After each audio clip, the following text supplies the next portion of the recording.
Playing professional baseball was Brian Jones's dream. Prison was Brian's reality. Here I was, I had a talent, I had an opportunity to play college ball, and I just threw it away. When Brian was a child, the Little League field was his playground. I mean, I started playing ball when I was 5, and I was always better than other kids. And my dad and my mom, they knew that, and they saw that in me, so we played sports all year round. We lived at the ballpark. We ate our meals at the ballpark. Brian grew up in a tight-knit family of avid sports fans. Yet as he got older, he spent more and more time away from home with the rowdy, rebellious crowd. At the age of 13, I began to rebel against my parents, against authority, against teachers. I was the kind of guy that if you told me to quit doing something or you offended me, I would just go totally opposite. He became even more reckless during high school. I started smoking cigarettes and drinking beer and smoking pot and just hanging around the wrong people.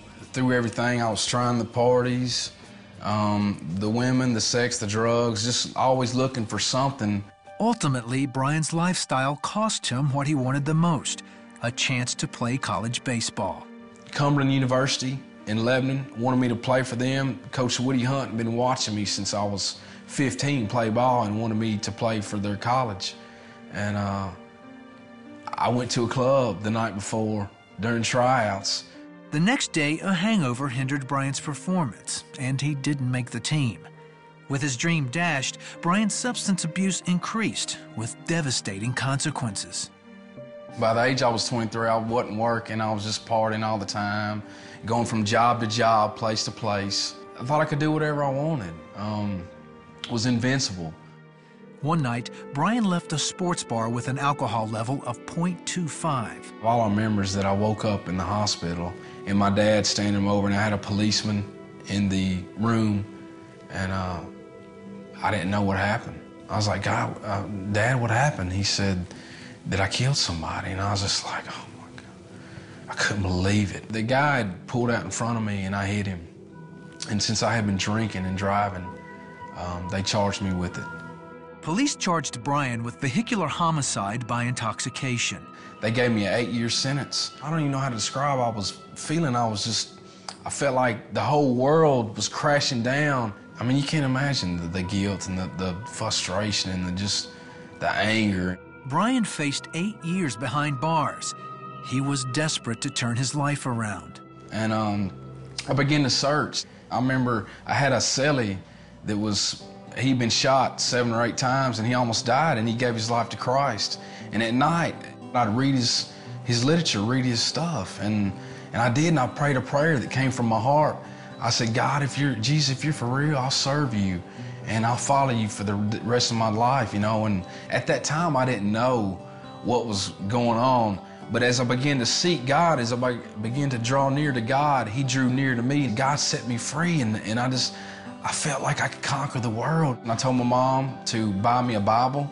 She sent me a Bible, and while I was locked down 24 hours a day, and I read day and night. And as I began to search the scriptures, I found life, I found healing, I found restoration. I thank God for prison. You know, it's in the valleys that we grow. It's in the hard times of life that you truly get it and realize what life is about.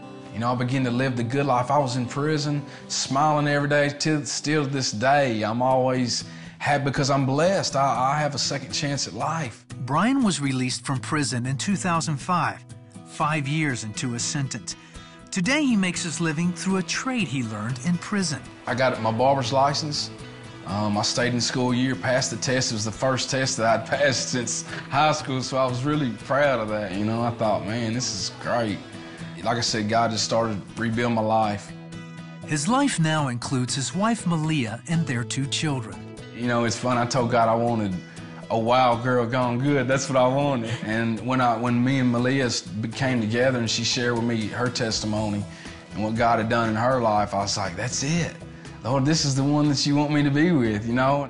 And I just knew, as soon as I met him, I just knew that he was from God, because he was the first person that I'd ever met that was like flat in love with Jesus and just kept talking about, I love you. He just kept saying, I love Jesus and I love Jesus. And he shared his testimony with me, you know, and I just knew. If you look to Jesus, He's the living water that will heal you and then restore you and give you life and peace. As long as you have a breath, as long as you have a breath to take, and nothing's hopeless.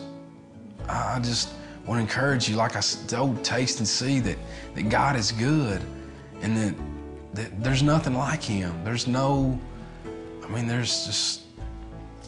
like Jesus.